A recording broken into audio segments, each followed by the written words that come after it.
Like, there's no lights. They have no lights outside. And you go, holy fucking shit. And you see this 500-pound woman just, like, waddling in a moo-moo, just looking at you, go, ah! It's like, ah! It's like my own Resident Evil scenario.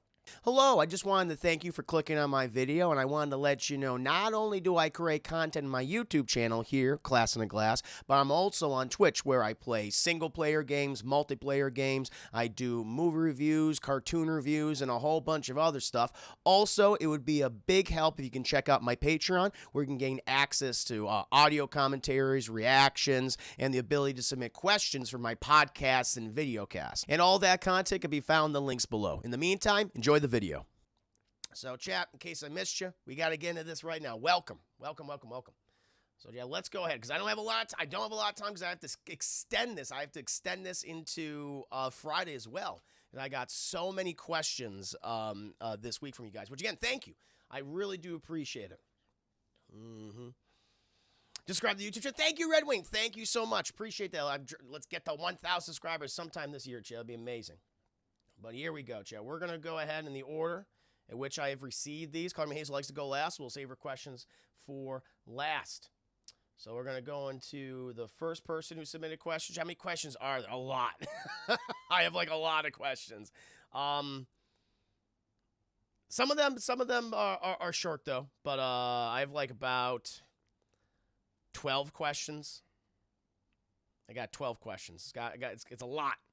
It's a lot of questions. So we'll get into it, chat. And actually, we got more because Vanny submitted some too. Excellent. Welcome to the stream, Excellent. Hope you're doing very well. Good to see you. All right, chat. We can go ahead and get into it. The first questions are coming from Corbin Armstrong. Corbin Armstrong, thank you for being a Juicy Game subscriber on my Patreon. Hope you're enjoying the content, and I appreciate your questions. First question. Since Netflix received 7 Oscars over this past weekend, I did not know that. What are your thoughts about Netflix and other streaming services getting more awards recognition each year for their films? I mean, they should have started. They should have been recognized even earlier when they're producing, great quality content. I remember the one movie that came out like it was a few years ago, chap. It was a film called Beasts of No Nation, and it starred Idris Elba. And it was about African child soldiers. And I thought, this is one of the best movies of the year. And the Oscars, did not recognize it at all. Like, I remember, the Academy Awards didn't recognize it at all. I remember when Idris Elba was like, oh, he's a shoo-in for Best Supporting Actor, at the very least a nomination. And he was completely ignored. And it's just because you have all these old fucks who are on the Oscars voting committee or whatever the hell it's called. And, they don't like to recognize streaming services as legitimate places for films or TV shows, especially back then, because it didn't debut in a cinema or for whatever reason, or wasn't in enough theaters. And they hold on to this archaic view of what is film. And I think it's ridiculous. I always thought it was just a joke. And half of these people, I say 2/3 of people, don't even watch the stuff that they're voting for. Alec Baldwin talked about this years ago, how most of the people who fill out these Oscar ballots or Academy Award ballots, they don't even watch most of the stuff. All these people in all these award shows, they don't watch the stuff. And so to me, that's just, it's just frustrating. It just kind of shows the amount of bullshit the Academy Awards just keep shoveling every year. It's frustrating. My whole thing is you go back and forth, because at least the Academy Awards, they recognize maybe smaller films. They don't get a lot of attention, but are legitimately great. I always point to example from 2019, chat, Parasite, which was amazing. It was my favorite movie of the year. And because it was recognized at the Oscars, it won all the various awards, Best Picture, Best Director, Best Original Screenplay, which in my opinion it deserved. I saw a lot of the films that year. I think I saw all of them, I believe. That movie got recognized, and more people started to check it out and started renting it or watching it via streaming. And so that's cool. But there are a lot of cases where, the Oscars are very political, or, a lot of the times they don't even recognize certain films or performances because they debuted in a place that they don't consider worthy, which I think is fucking ridiculous. Again, I did not watch this year's Oscar show. I didn't care to. I only saw one of the films that was nominated for Best Picture. At the end of the day, the Academy Awards, the Oscars, shouldn't be the end-all be-all, and they shouldn't have the last statement to say what's a good film and what's a bad film. Every year they continue to prove just how archaic and how outdated they are. And it's frustrating because it could be like I like the idea of an award show where it recognizes the hard work and achievement that goes into all of these films.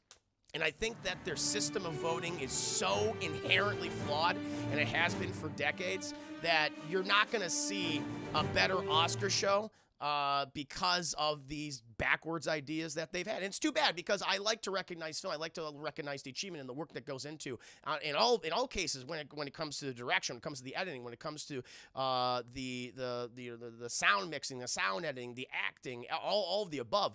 Like I think that you could come up with a really good show. The effort that goes into all these movies, but they insist on this very archaic, boring pageantry. I hate the fucking pageantry of the Oscars, chat. It annoys me.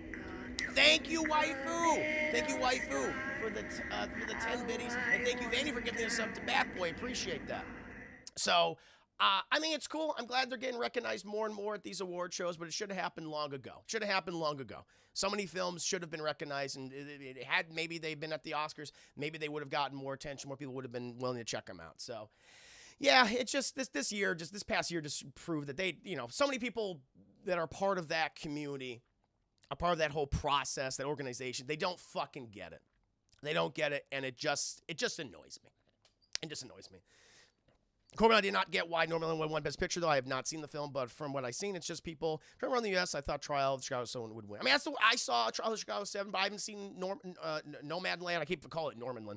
Nomadland. Corey and Martin saw it. They said it was great. I haven't seen these movies. I think the one thing I have to say is, it's weird because the whole archaic voting process. I don't know how it works.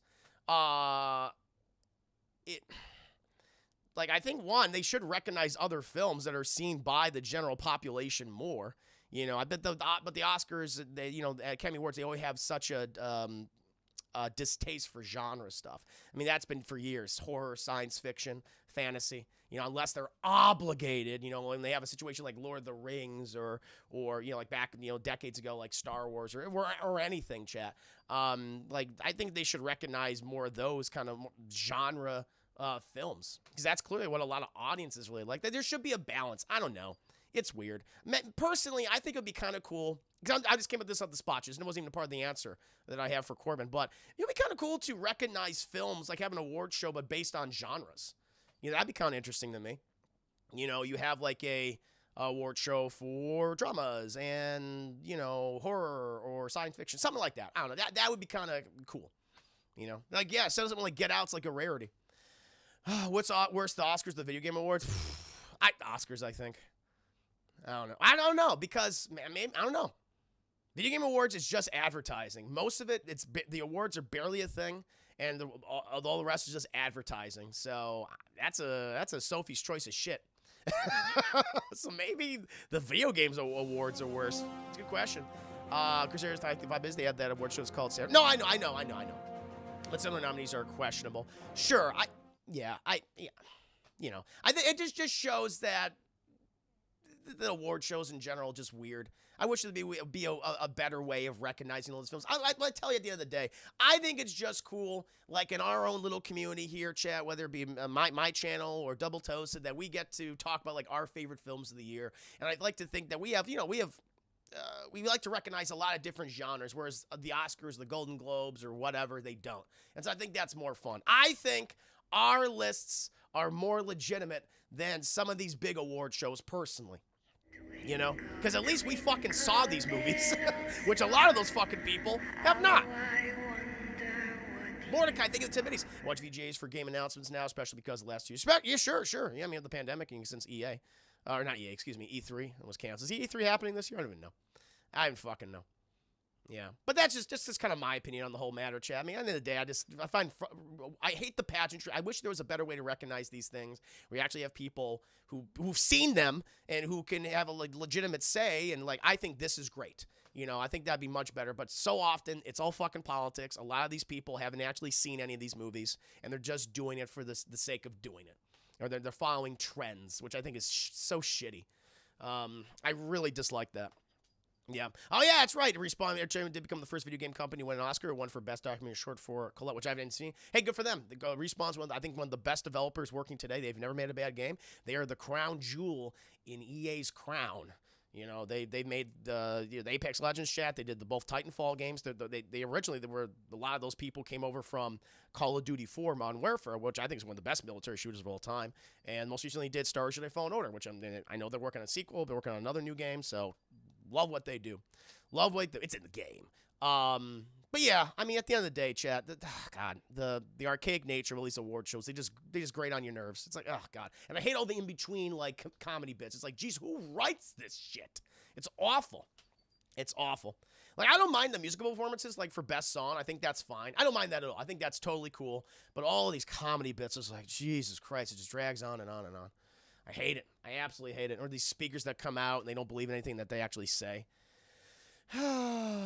It just goes, yeah, DT Dark, so you had a great point right there. It just goes to show they don't give a shit about the art of filmmaking. Like, I care about the art of filmmaking. I want to go into, hey, what makes this film so good when it comes to the writing or the editing? Like, editing is so important. And, like, the Oscars, like, what, didn't, like, a year ago or a year and a half ago, so we're going to take out the editing categories. It's like, are you fucking serious? That's, like, one of the most important, if not the most important part, one of the most important parts when it comes to filmmaking. And it just shows they don't care, they don't give a shit, and they don't know. They don't know. Remember when, what was it? Nothing Proves, again, what was it? Bohemian Rhapsody. I forget what year that came out. But Bohemian Rhapsody, and that won for best editing. And they showed that scene where it has like, it was one of the worst edited scenes that year. It was like this mockery. Again, they don't get it. I don't understand like why it was even nominated. Who knows? Who fucking knows? 2018. Yeah, remember that? Yeah, there's that joke.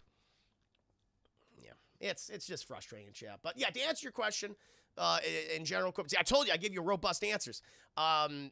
These streaming services and the content they produce, they should be recognized for what they do because they've made some great movies over the last several years. You know, Beast of No Nation always stuck out to me because I'm like, why isn't like this not being recognized everywhere? When I remember when the movie came out, I thought it was great. It was one of my favorite movies that year.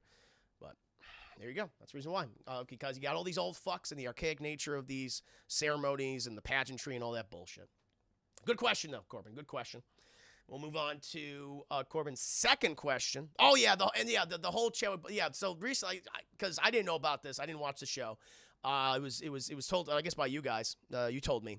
Where this year you had the best actor and actress awards go after Best Picture. So those were the last things. So they had Best Picture, which went to Nomadland. And then they had Best Actor. I didn't even know who won Best Actress. And then they had Best Actor, which I guess the whole thing was, oh, this is going to be a way to honor Chadwick Boseman because he's going to take it for, Ma Rainey, I believe, which is another movie I just didn't see. I'm not saying it's bad or good. I just didn't see it, Chad. I just haven't seen it. And so it was like, okay, it's going to be a way to honor him and, you know, and his career and how it was just so tragic that he was just taken so early. 42 years old, Chad, right? 42? And then Walking Things came out, apparently. I didn't even see it. I just read about it. He came out and said, Anthony Hopkins wins. And everyone's like, what? It was so confused. Which he won for The Father, which, again, I didn't see that movie. And it was really awkward and weird. I was like, what's the point of it? But again, it was this, the Oscars, like they want to dramatize everything. They want to shock people. They're like, oh, we thought we were going to give the Chadwick Boseman, but we didn't. Haha. And now we're in the conversation. Like I read like a little piece, like the fucking head guy of the Oscars, who I think he's, you know, it's always very awkward when he talks. I was like, this guy's weird. He was saying, well, so, you know, it caused such a stir. People reacted to it. Some people loved it. Some people hated it. And that's why it was successful. It's like, oh, fuck you. It's that. And that's when his statement, whoever statement that was, that shows that you don't care about the actual filmmaking process and honoring it and like showing why it's so cool and interesting, inspiring people. You're no different than some of these fucking drama channels on YouTube who are just going off about something. It's just annoying to me. It's ratings. It's so shitty. Yeah. Oh, I think the Oscar changes from time to time. Whoever is ahead right now, he sucks. It was stupid. It was very stupid. Now we'll move on to Corbin's second question. Since this pandemic has affected movie theaters and streaming became a dominant player of the entertainment last year, what do you think the landscape of cinema would be like after the pandemic is done? Thank you. Who is this person who's coming up with the very kind host? Corbin, thank you for the host.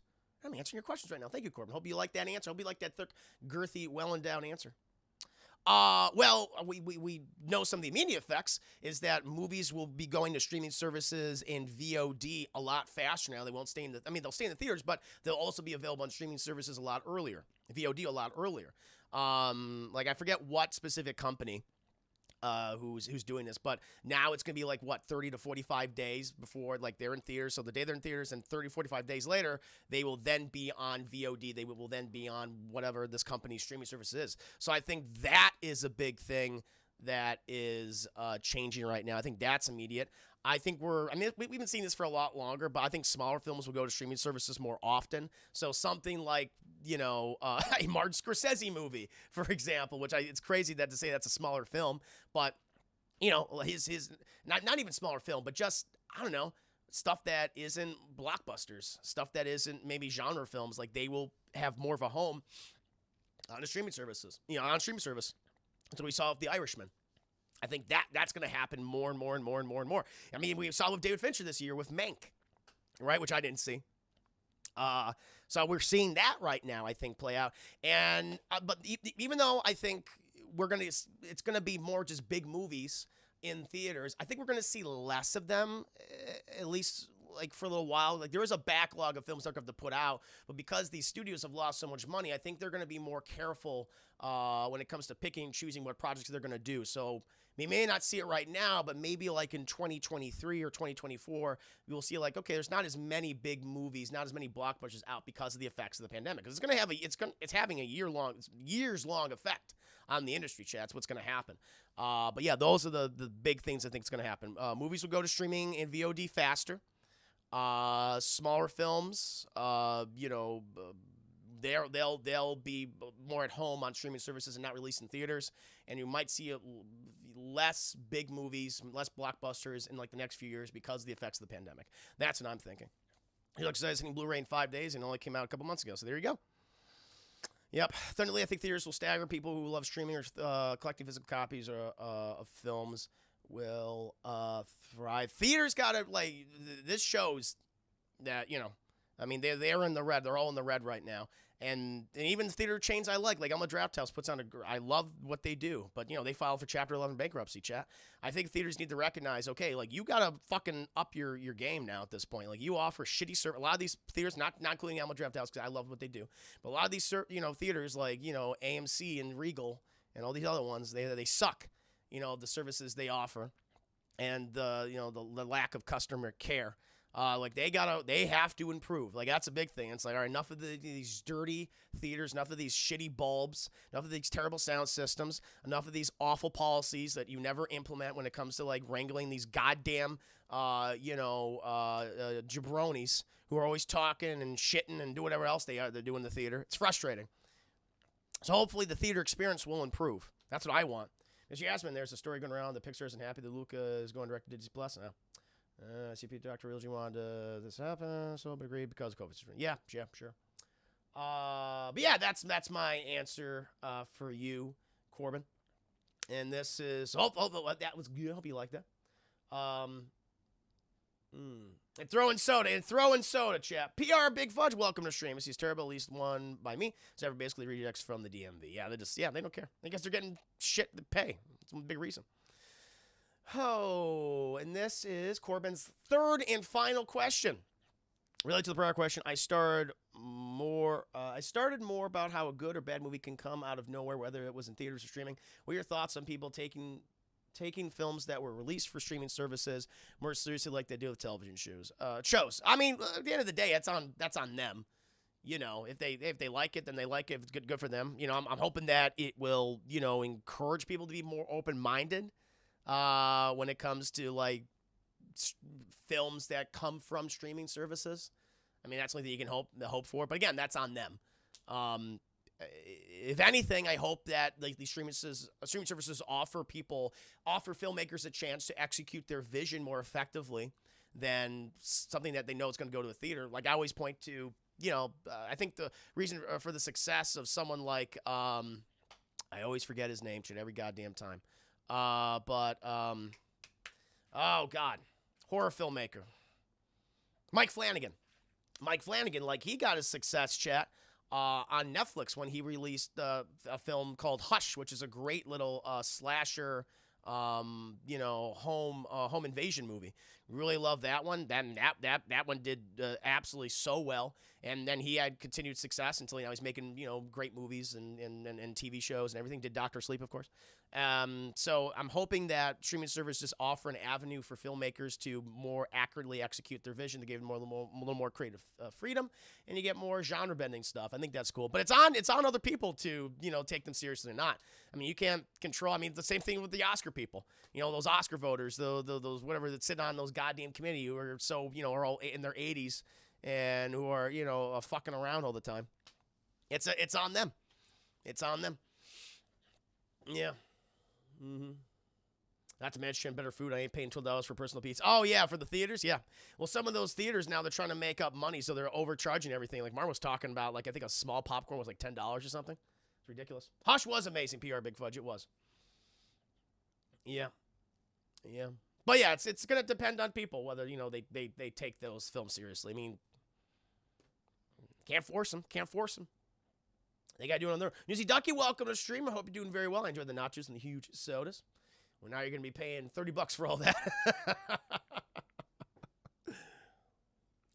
I use my AMC rewards and gift card for that. Who's laughing now, AMC? There you go. Mm-hmm. Yes. Yeah. But that is Corbin's questions. Corbin, thank you so much for submitting them. Thank you for being a juicy gangster subscriber. I appreciate that. Very, very kind of you. Some good theater, movie-based questions. Very, very nice. Very, very nice.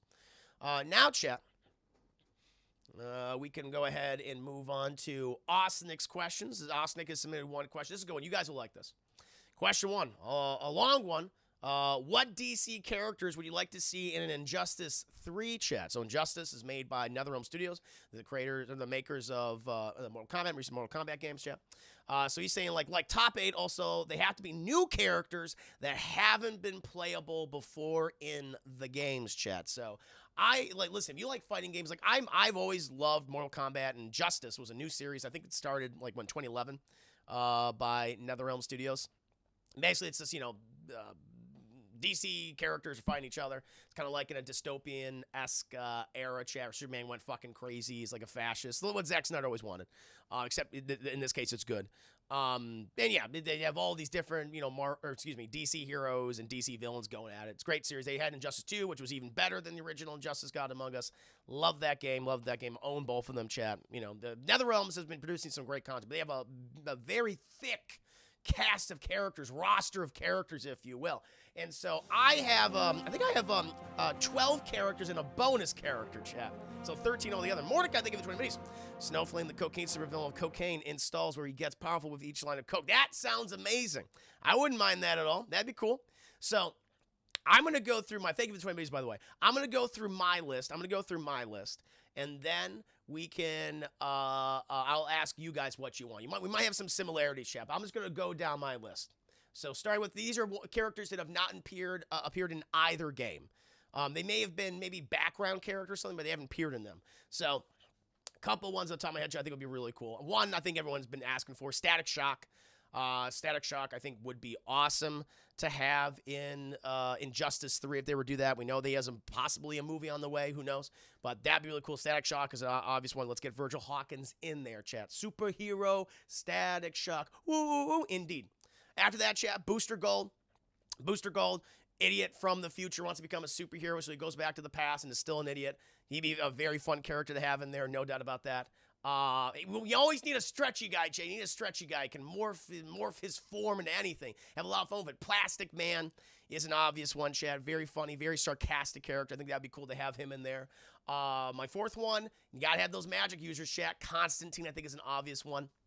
You know, seeing more of him, I think, in a lot of animated movies. I mean, did have his what is Matt Ryan, the Matt Ryan show that came out a few years ago. He's been featured in what Legends of Tomorrow. So I think Constantine. Hopefully, we'll get see him in a DC movie someday. I think that'd be awesome, like a rated R, you know, black magic, you know, Lovecraftian-esque magic movie. I think that'd be really awesome. So Constantine's definite, chat. That's my my fourth pick.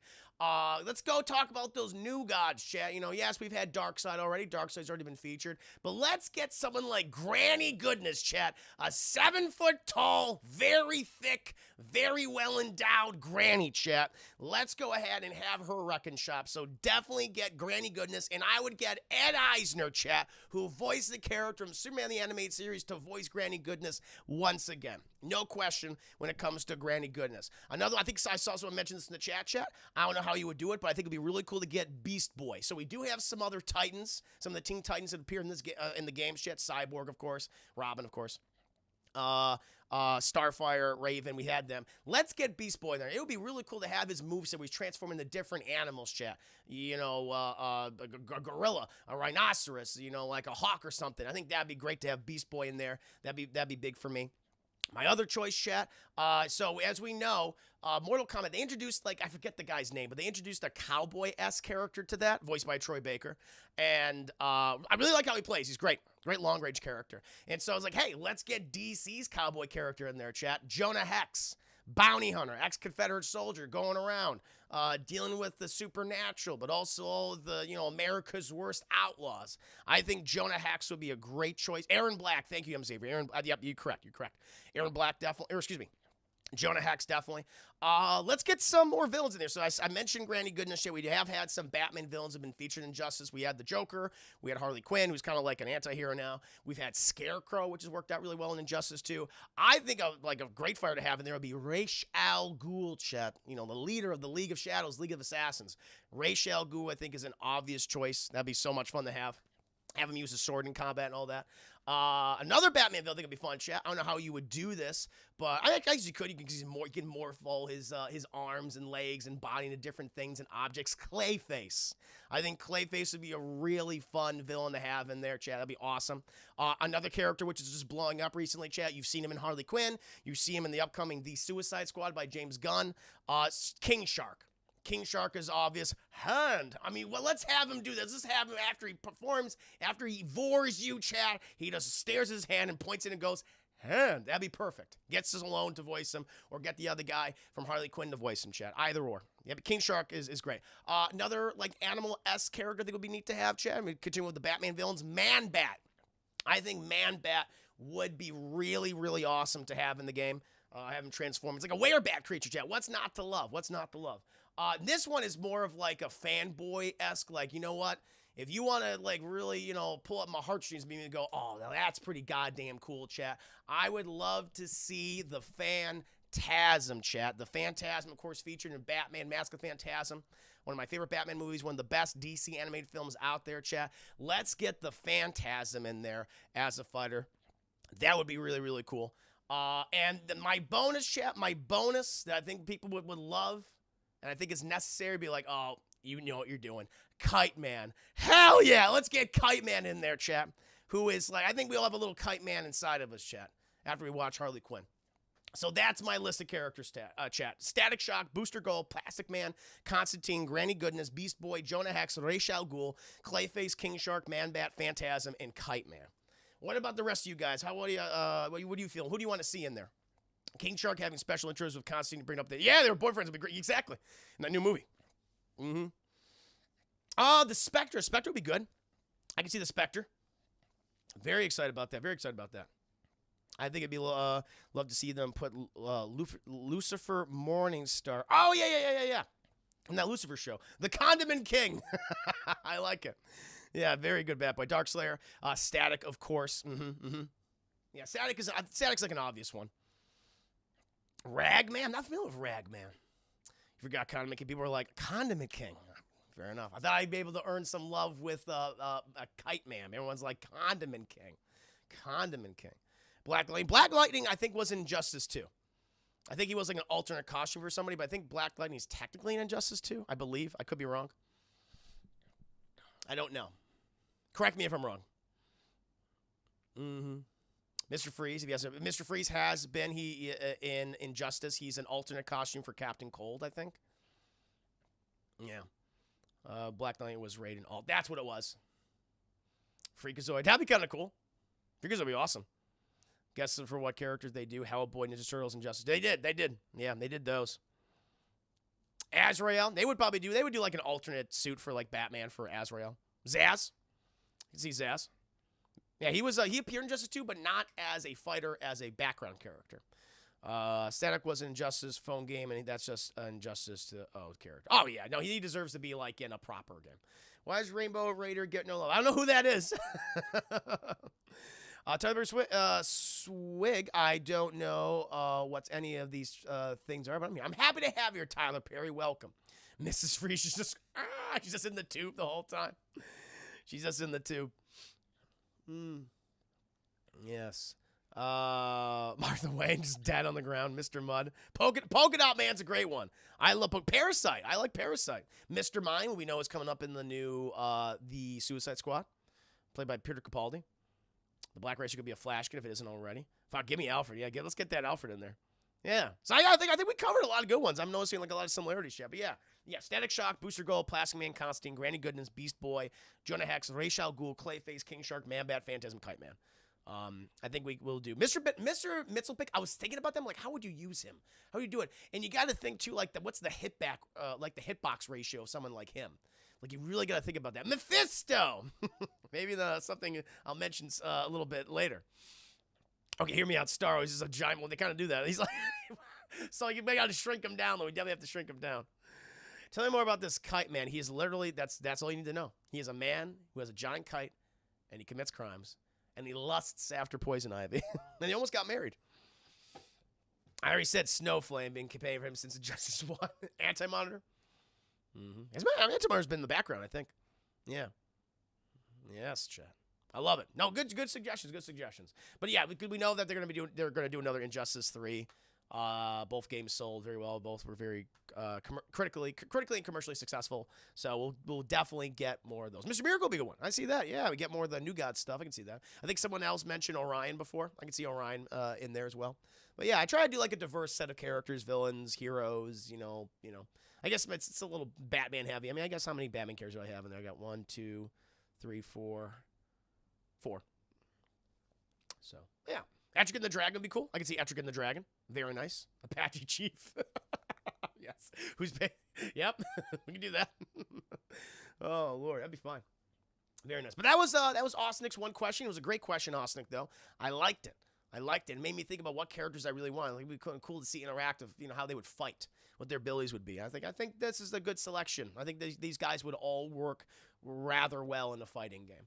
But thank you so much, Osnick, for submitting those questions. And I believe this next person is this is Xavier.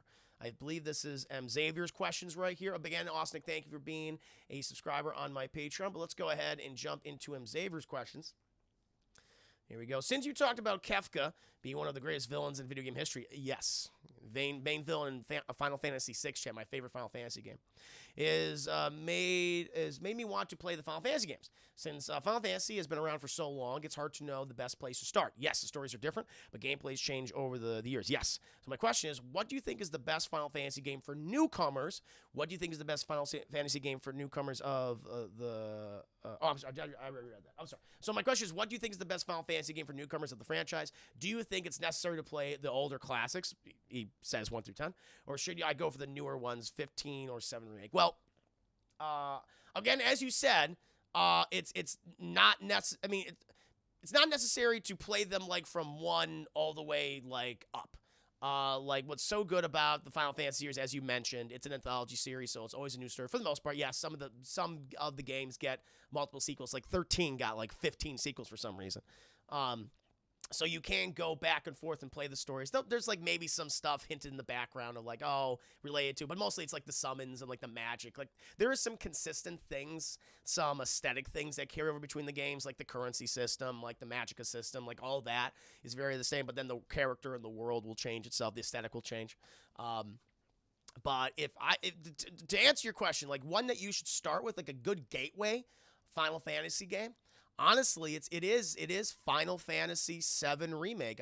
I do think that is a good gateway Final Fantasy game for a lot of people.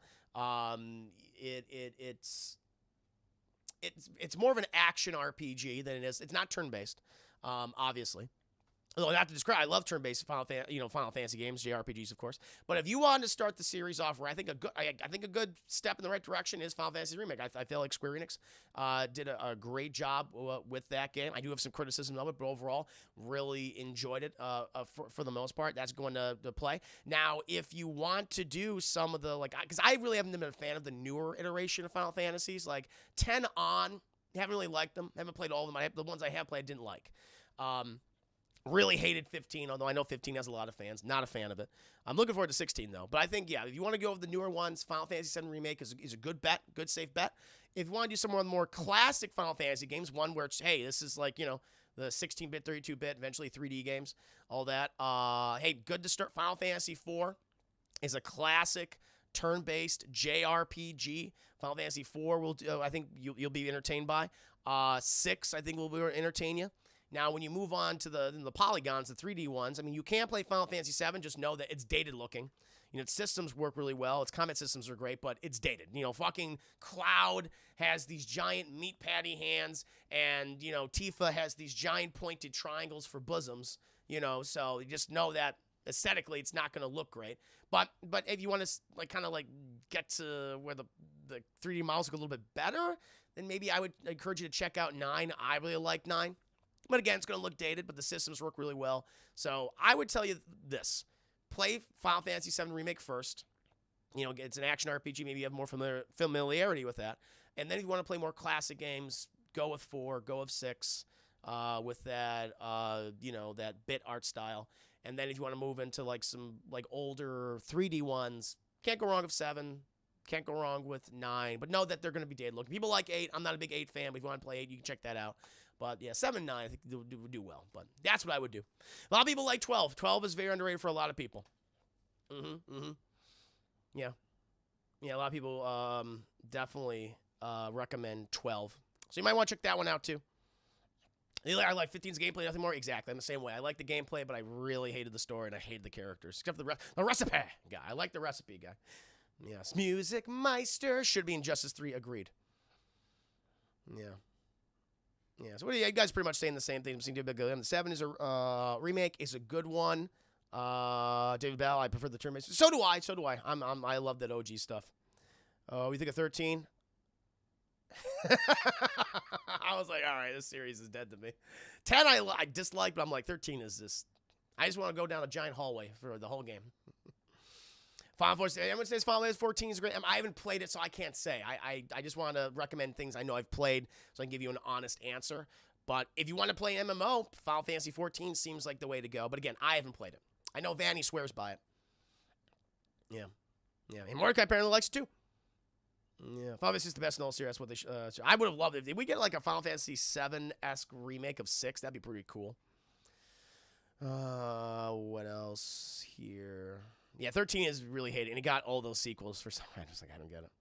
No, a lot of people love 10. I'm not one of them.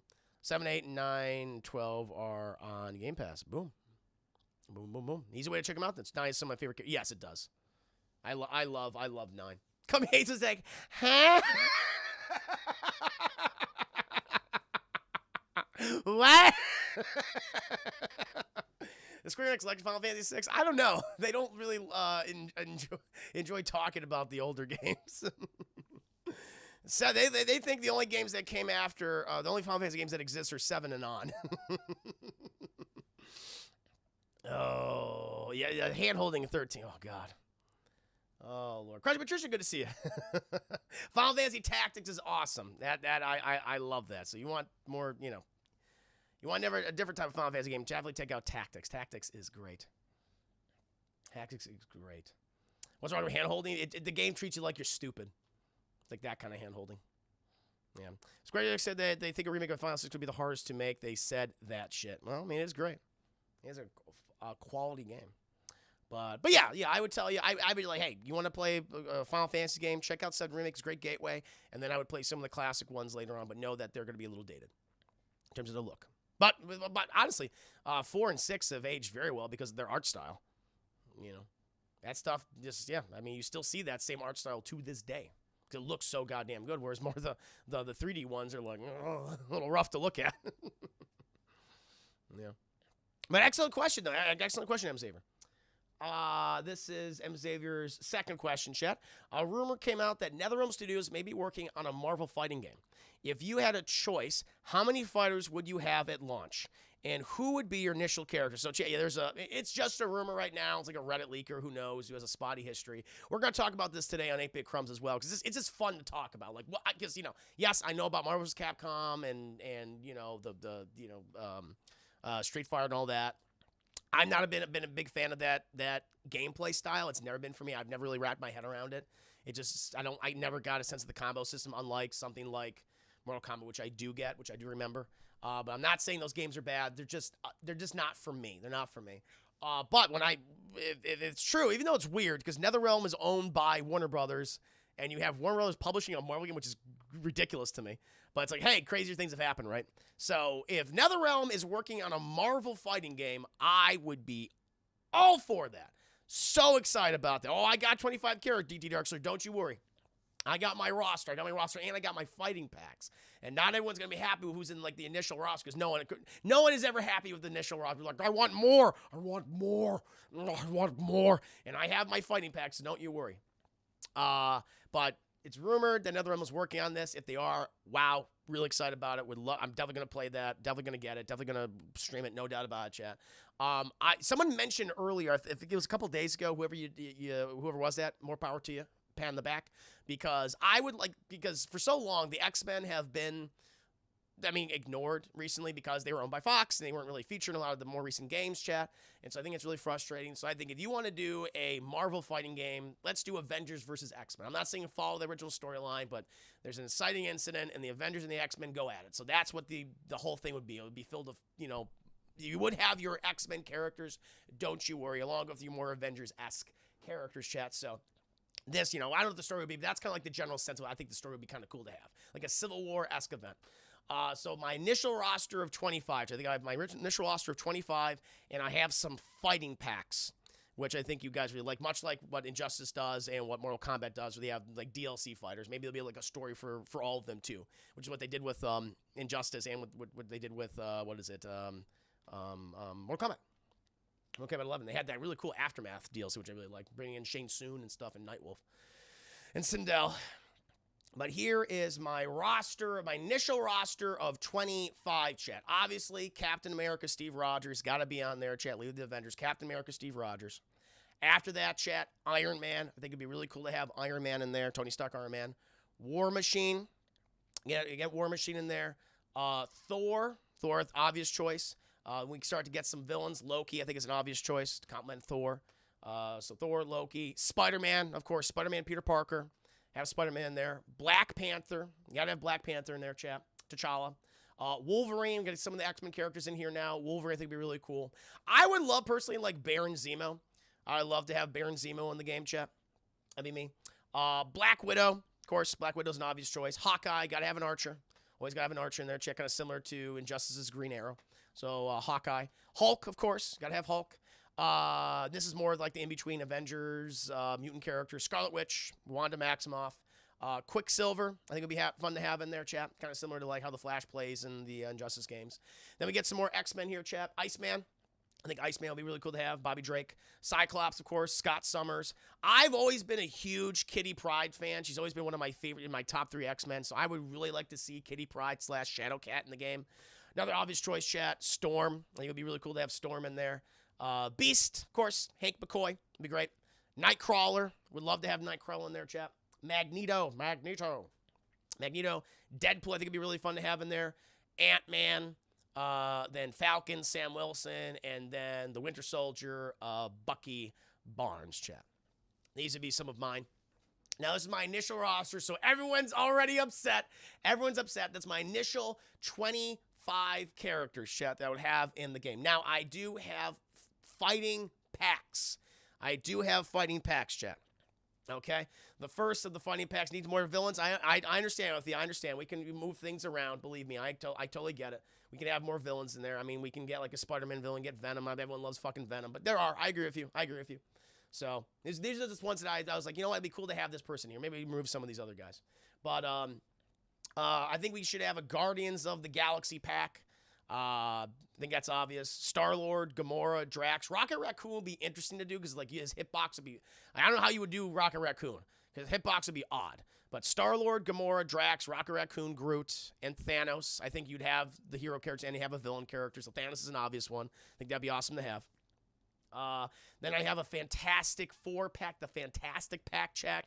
Mr. Fantastic, the Invisible Woman, the Human Torch, Ben Grimm the Thing, and Dr. Doom, Victor Von Doom. And then I'd have a Defenders pack, which would be Daredevil, Jessica Jones, Luke Cage, Iron Fist, and Kingpin. Oh, make a group with Rocket. There you go. Very smart. Very smart. Very smart, DD Dark. So that's how you would do it. And Rocket would be like an assist character helping throughout the fight. But yeah, Defenders pack, Daredevil, Jessica Jones, Luke Cage, Iron Fist, and Kingpin, chat. Now, there's a ton of Marvel characters, and of course, they do sequel games, so you get all the other ones in there as well. But what do you think of some of those? Curious. I like that idea, DDR Slayer. Make it group with Rocket. Very smart. Very smart. Isn't there a rabbit character that Rocket Raccoon hangs out sometimes? I don't know. MZ's like, I like it. I approve of this. Can't say, oh, no worries. No apologies necessary. Whenever you're in the first hour, last hour, or in between, happy to have you here no matter what. Don't you worry about it. Yeah, ask her certain skins for, yeah, exactly. Certain character skins, and they can have the voice acting and everything like that. So Captain America could have U.S. Agent, could have Isaiah Bradley. Yep, here you go. Very true. You can get the characters that way. Now it smells, words. Yeah, very good. Called Rise of the Imperfect. Oh, that's right. They did have a Marvel fighting game years ago. Okay, Rise of the Imperfect. I remember that. Yeah, it needs multiple X-Men packs, Gambit, Rose, Colossus. There's so many. I tried to include like a lot of X-Men characters in here that I know people would like. But yeah, there's other ones. Colossus, good one. Psylocke is always a fan favorite from the Marvel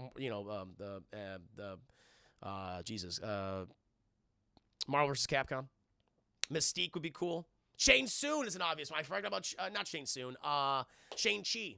Shang-Chi is an obvious one. Gambit is great. Yeah, Shang-Chi. Of course, this isn't a fighting game. Of course, you want to have him in there. Yep. Mandarin, I guess you can have the Mandarin there too. Oh, I need Google Translate to follow this conversation. I'm sorry. Gonna do a Dark Avengers fighting pack? Ooh, possibly. Yeah. All these are great.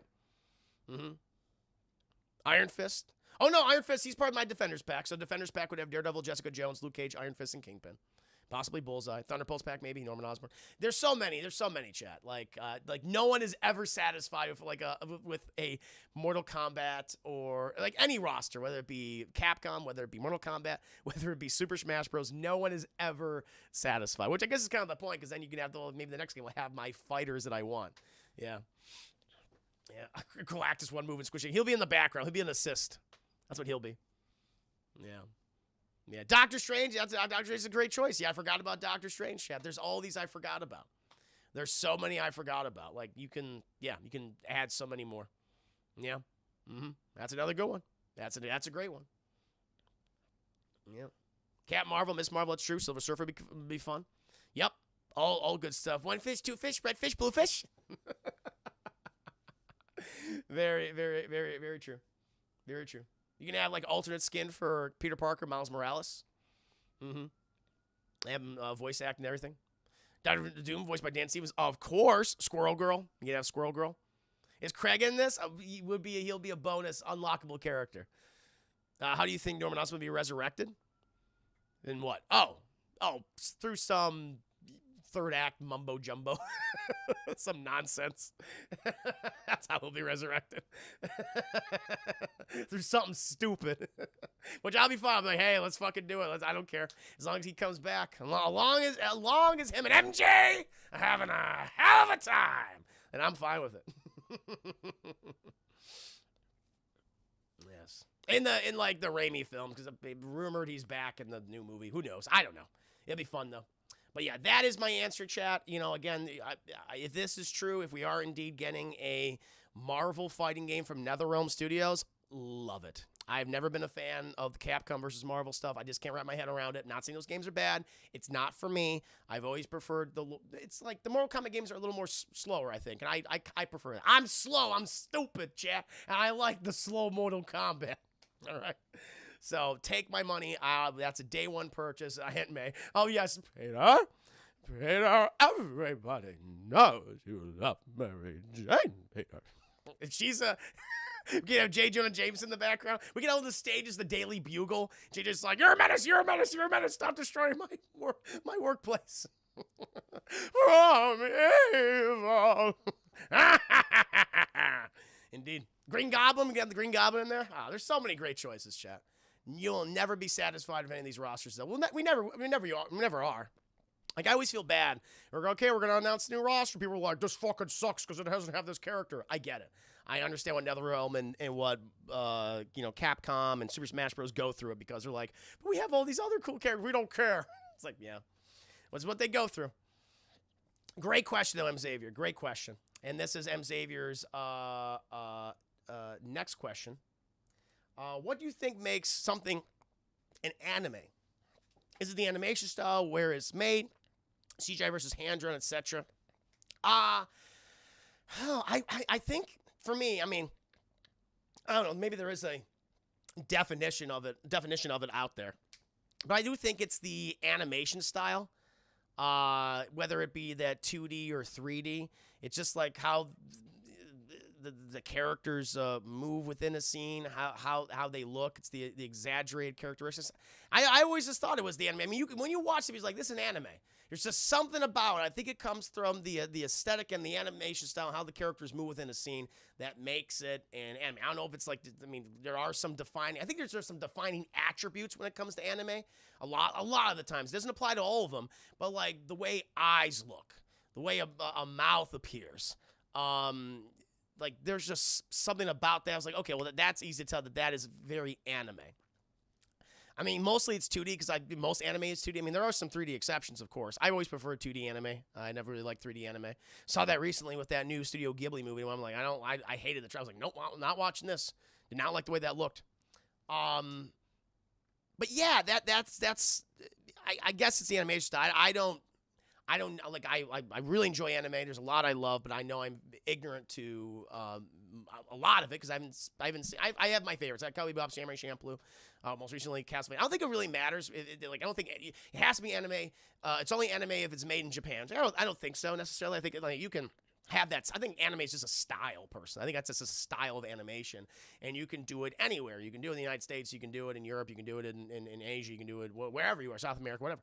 I think it's just more the animation style, maybe some of the look of the characters. But again, there might be a definition out there. You guys might know more about it than I do. I probably absolutely do. But that's just to me. That's just to me. I think it's just the animation style. Teen Titans is very anime. Yeah, is that anime? Is that defined? Like, because then we get weird. We get into the weeds, chat. Like, okay, what are we defining as anime now? Like, is Avatar: The Last Airbender anime, or is that like a mixture of more Western animation with anime? You know, I mean, I can kind of see. I feel like it's a hybrid. What was this brought up? Teen Titans. Yeah, the OG Teen Titans, chat, from like the mid 2000s. Early to mid 2000s. It's like, is that Western animation mixed with anime stylings? Possibly. Yeah. I know it's complicated. It's complicated. CDR Spock, welcome. Salutations. Hope you're living long and prospering, my friend. Good to see you. Speaking of anime, Yasuke, the Black Samurai anime, is out on Netflix today. 2 episodes, and it's great. Same animation studio as Jujutsu Kaisen. Oh, really? I saw the trailer for that a little while ago. We reacted on Double Toasted like a couple weeks ago.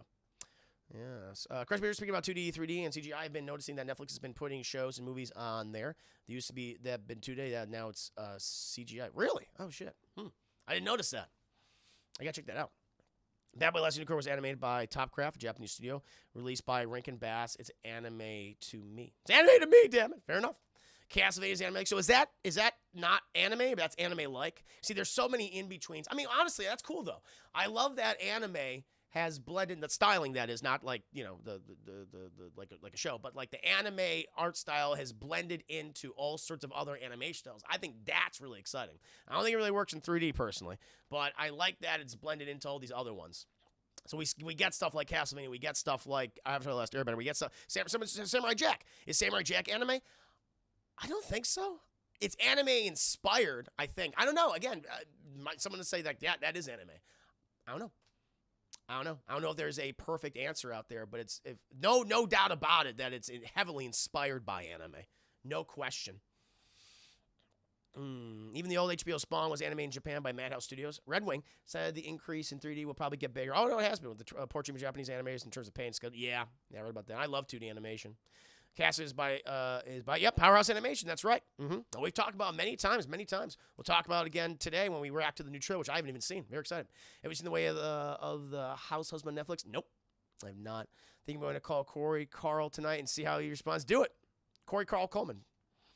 Mordecai, Castlevania was not made in Japan, but it's pretty. Yeah, exactly. Yeah. Resident Evil movie that is coming out from Netflix CGI, but they mentioned that it's an anime. Okay.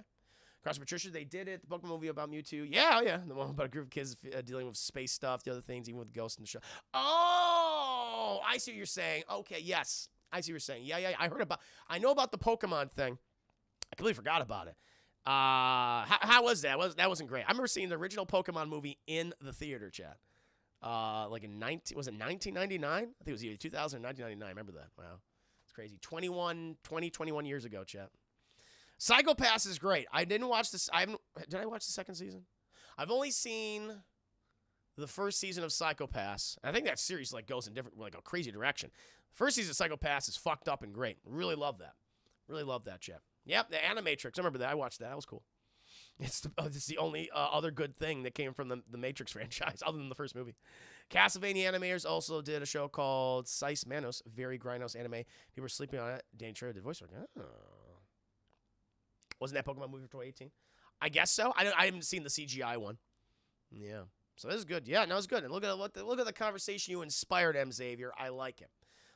But yeah, to me, I think when it comes to anime, I think it's just the animation style, and I love how it started to blend in with other like Western animation styles, and I think that's cool. Keeps the genre alive and evolving. The animation style alive and evolving. I think that's awesome.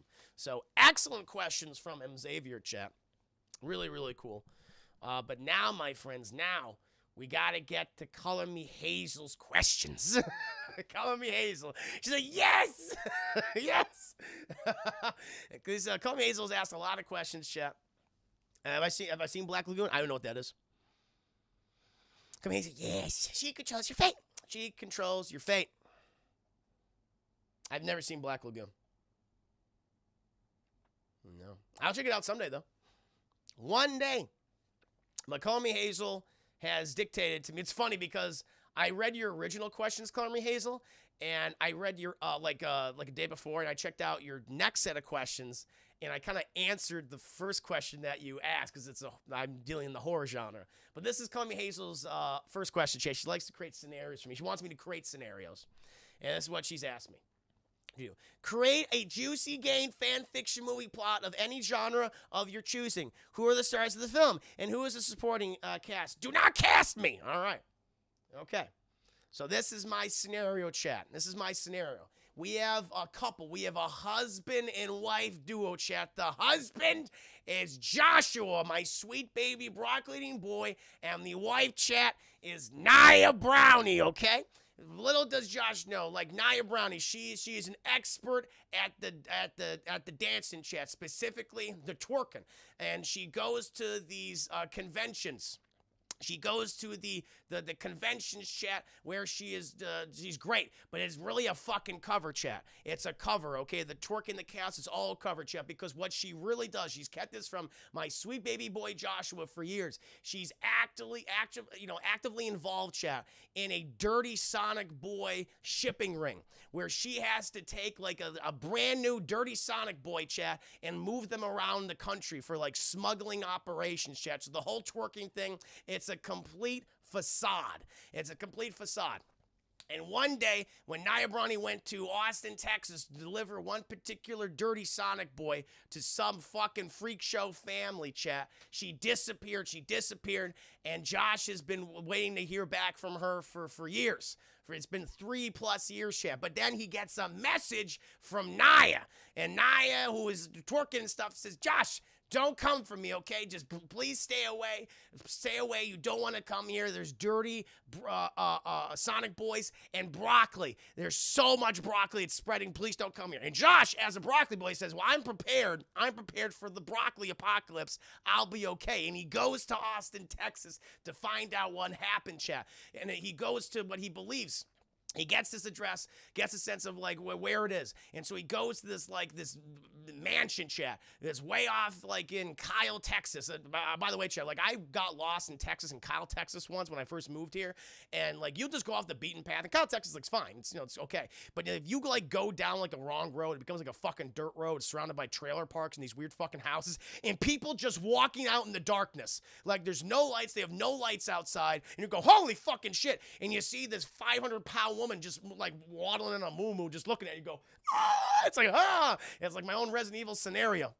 And so he goes to one of these areas, chat, and there's this one kind of like giant compound area where all this land is owned, and he goes in there, chat, and he has to find Nia, and he goes through all these house of fucking horrors, chat. He goes there, it's covered in garbage, it's covered in broccoli stalks and broccoli products and everything. He just can't believe it. And eventually he finds Nia in the basement, chat, and she's been feasting on broccoli, chat, and she's like, you gotta get out of here. You gotta get out of there. Then boom, he's knocked out. Josh, my sweet baby boy, is knocked out, chat.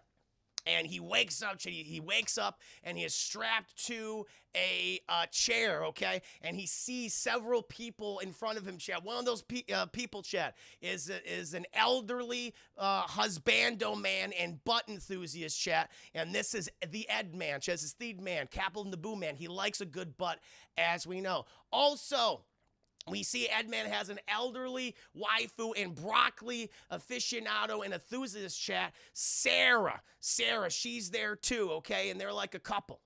The other person we have there, chat, is Vanny Spheres. Vanny, he's like a Jigsaw-esque streamer. He has like his drama channel, and he films all the weird shit that his mom and dad Edman and Sarah do with their butt and broccoli stuff. And then, chat, you have Grandpa, who is played by me as an old, dirty Sonic boy, who's just in the trailer going, ah, who's always sitting in, like, this wheelchair just looking at you and stuff. And Josh has to go through this fucked up scenario to defeat, like, each member, like, elderly husbando Edman. He's like, his tuchus gets really big, and Josh has to beat it. He's got to beat it until he defeats Edman. And then we have Sarah. She's a broccoli enthusiast, chat, and the whole compound and house is covered in broccoli, and it's growing everywhere, chat, and he has to defeat her. But he absorbs some of the broccoli, so he becomes a broccoli abomination boy, and he defeats her with his own broccoli abilities, chat.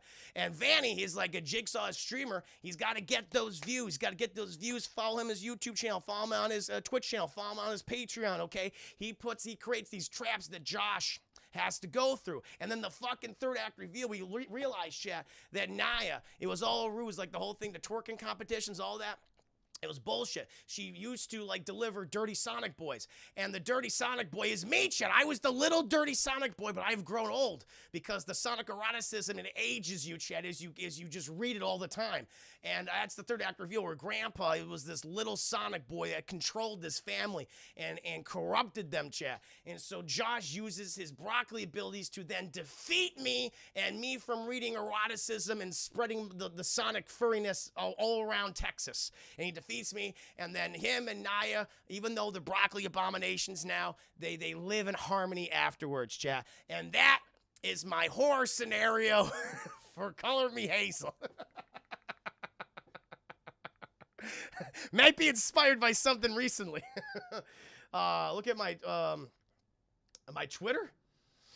What's going on here? What the hell? Crispy Computer Fish, thank you. Josh's like, is it too late to submit questions? Because I suddenly have a few questions. You could do that, Josh. All right, make a remake of this, Chris. Yes! Yes, you may. Who was Zoe? I thought about that. I didn't have time to think. Who would be the Zoe-esque character? That's a good question. Maybe Firewolf. Maybe she's like, I am not. I'm like, I don't want to be involved. Thank you. Nexus, thank you for the host. Appreciate that. Art Thief. Yo, Chris, have you heard of a game called Disco? Yes, I have. I want to play that someday on stream. Let me go ahead and see what I got to go to my Twitter. What's going on? What's going on here, chat? Maybe Casve. Maybe Casve could be the Zoe character. What's up? Found an old picture of me on Google? I'm not seeing anything.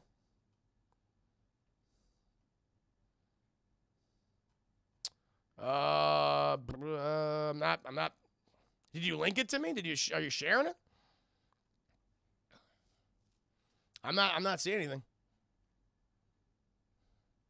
Alex Banal, YouTube extra Alex Banal, welcome back to the stream. I don't know. Apparently I've been told to go to Twitter. I'm not seeing anything.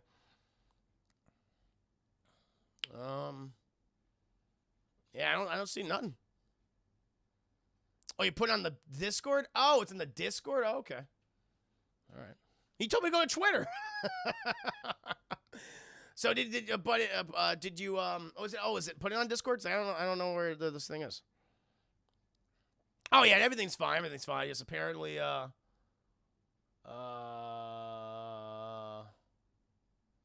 something was what?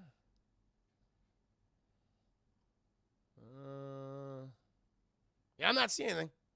Oh, you should put it on Discord. Gotcha. Yeah, I'm not. Yeah, man. I don't know what you put on there. So, sorry. How did you like the horror scenario I concocted, Me Hazel? Do you approve? Did it entertain you? Did you like it? I hope you liked it. Room for an anxiety-ridden, autistic associate. We can do that. We had to stop the show for that. I guess I don't know what happened. Come here, like, I got some love. It's like Days of Our Lives at General Hospital. Pretty much. Oh, Lord. Well, that happened, chat. I don't know. Someone found an old photo of me. Am I doing weird stuff? Just tell me if I'm doing weird stuff. I have an opinion about your scenario. What's the opinion? Did you submit questions, baby boy? Did you submit something? Let me see. I don't see any your response. Yeah, there you go, Chip. Will this be a movie or a series?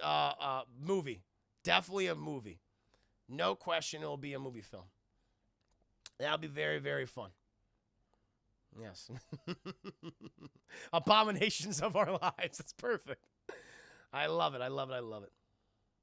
Very good, Chad. Very good. All right. I want to know what this photo is that Nexus found. Like, you stopped my stream to everyone look at my Twitter, and I'm looking at my Twitter, and I'm not seeing anything. Are you just trolling me?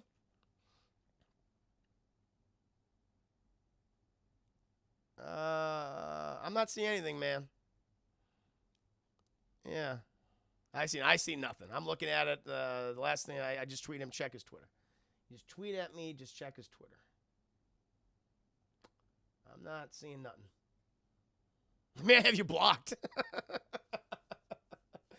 Yeah, I'm not seeing anything, man. Yeah. But my questions, yes, I'm sorry. I'm so sorry. I'm sorry, Me Hazel. Yeah, listen, Nexus, don't come in here and just, try to take over the show. All right? No, don't do that. You say you posted something, you didn't post nothing.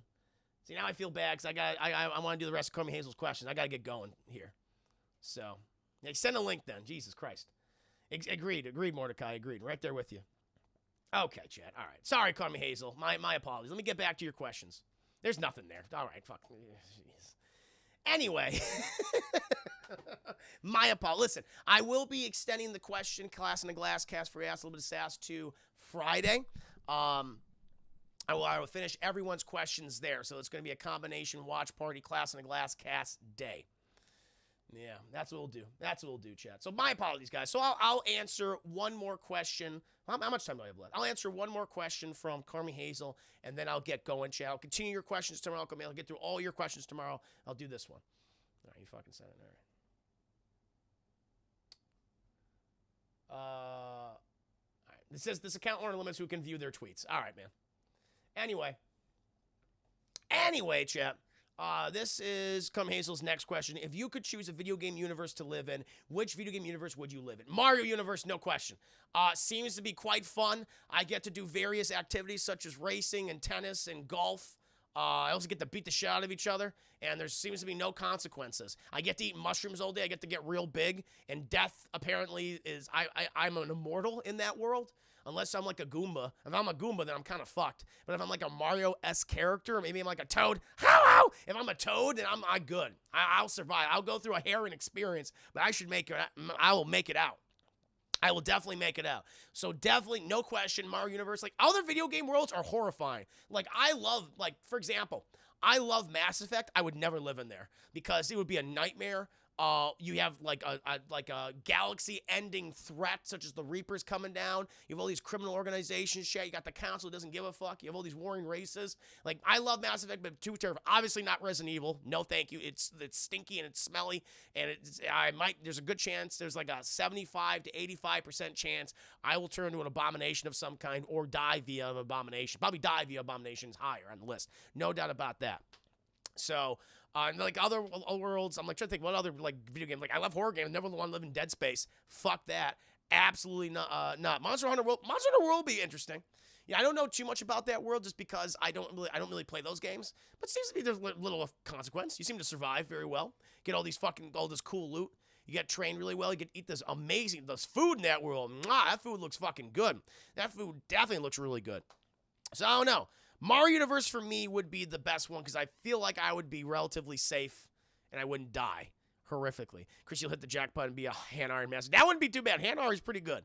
They seem to be just like, this is fucking nice. They're not bothering anybody. Hanar are one of the best species of Mass Effect because they don't fuck with anybody. They're like, hey, we're just here. Hi, I'm just floating around. And I love the way they talk. This one feels this way. Gabby, love to be the wolf in The Wolf Among Us. See, the thing is, like, I love The Wolf Among Us. I love that world, that Fable's world. But there's a good chance you might die. You're living in a tenement building. You're working a shitty job. It'll be scary. Hazel, Mario Universe would be terrifying because they take away the women in that universe. That's true, they do. Okay, that's a good point. Wow, okay. So, yeah, you're right. For being a lady in that universe, chat, it would be a nightmare because someone or something will constantly be kidnapping you. That's wow, you nailed it. Shit. Yeah, I didn't think about that at all. I'm so sexist. I'm sorry. Wow, that's a great fucking point. Oh, wow. Yeah. Yeah, if you're a male in the Mario universe, you're going to do pretty well, but female? I'm trying to think of anything else. I'm trying to think of other games that I play that I'm like, it would be fun to live here. Can't think of anything else. Everything's like a nightmare. It's good to experience these things, but not to live them. That's right. Yeah. If I live in a video game world, I'd hang out in Donkey Kong Island with DK. But that's Mario World. DK, that falls under Mario. Always listen to the best video game. That's true. DK. Donkey Kong. Like, even like Hyrule would be kind of a nightmare. Good chance you might die. Crash Bandicoot would be fun. I can see Crash Bandicoot. A lot of the 3D, like, platforming worlds would be better. I'll be like, this is good. This is good. You have a nice aesthetic. You know, there's little consequence. I mean, if you're a good person, you're gonna make it. If you're a bad guy, then you'll get fucked up probably. But yeah, if you're like, you be a good person, you always come out on top at the end of the day, which I like. Yeah, the 3D platforming ones I think are relatively safe. Yeah, Char would be cool. Char would be cool. Yeah, it'd be pretty good. It's better than Last of Us, I can tell you that much. Fungi zombies and shit. Yeah, Char is a good choice. Yeah, I can be like a treasure hunter. Culture appropriating all those cultures. Ravaging cultures around the world. Live in GTA universe. Someone would fucking rob you constantly and beat the shit out of you and take your car and then run you over. But yeah, that is so fair enough. If I was a lady, then Mario Universe would be a nightmare. But as a guy, Mario Universe for me. I get to rescue the princess all the time. Oh, this is the last question I'll answer. Maybe I'll even expand upon it. Actually, you know what? I'm gonna skip this question because I want to go into more detail because I have a really good answer. Your question is, if you create your own video game, what kind of video game would you create? That's a great question. I have an answer that I want to get into and spend a lot of time on. So I'll skip that question and I'll cover that tomorrow. This is the last question from Me Hazel that we're answer chat, and I have to get going. I'm sorry I would be here more, but I got to get up to Austin. It's gonna take me some time. You've played many video games throughout the year this year. Which video game do you believe was a waste of time and money? Assassin's Creed Valhalla, chat. I mean, you guys made it a fun experience, but just playing that game, and I just got burned out from it, and there was like so much of it to still go. I was like, yeah, I'm just not a fan of the franchise anymore. Like, but yeah, Assassin's Creed Valhalla, that one was just, I was like, okay, I'm kind of done. I got my fill. I was like, yeah, it's still what I was worried about with these new iterations of the Assassin's Creed franchise. And there's a lot of Assassin's Creed games in general. I have a lot of busy work, characters I don't give a shit about. Yeah, that was one where I was like, yeah, I wish I played something else. And that was me. No, listen, there's a lot of Assassin's Creed games I do enjoy. Like, the Ezio trilogy, I think is great. Really love the Ezio trilogy. I'll play those on stream someday. And I love Black Flag. Black Flag was the last game I really, really liked a lot. That's my favorite of the franchise. It was so much fun. It was just irreverent. I like that, like, Edward was like, I don't really give a shit about the Assassins and Templars. It's not till, like, the 11th hour, he's like, okay, all right, I kind of give a shit. Black Flag is awesome. I'll definitely play that on stream someday. But, yeah, Assassin's Creed Valhalla was the one I'm like, yep. Don't like this. I'm kind of done. I'm kind of done with it now. Is this a picture of a younger me? Is that how it was? Is it me in a blue shirt? Is it me in a blue shirt, chat? It's... Okay. All right. Okay. Yep, that's me. The one that has been around for forever. Okay. All right. Yeah, Firewolf, welcome to the stream. Hope you're doing very well. I'm just about to leave. I just answered Call Me Hazel's last question. I will continue reading the rest of your questions tomorrow, Call Me Hazel. And also, I believe Vanny submitted some questions too. Anyway, thanks for a fun stream. Thank you, Noman. Thank you for the 50 Corgi Biddies. I appreciate that. I hope you guys liked it. Oh, Vanny's series. I know Vanny series is a big fan of Assassin's Creed Valhalla. I'm just not one of them fans. Not one of them fans. I was just like, I've just been through this. Yes. Anyway, chat. Guys, thank you for all your support. I hope you have fun with this Class in the Glass Cast Free Acid with Sass. It was a fun time for me, especially. I'll be back tomorrow. We're gonna extend Class in the Glass Cast tomorrow, chat, along with doing the watch parties. I'm gonna finish Call Me Hazel's questions. I'm gonna answer all the rest of the questions that I owe. It'll be fun.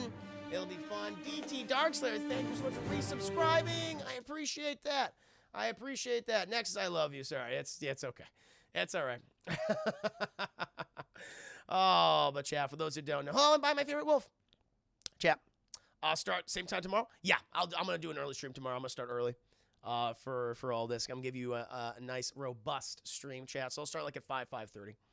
Get through everything. But chat, I must go.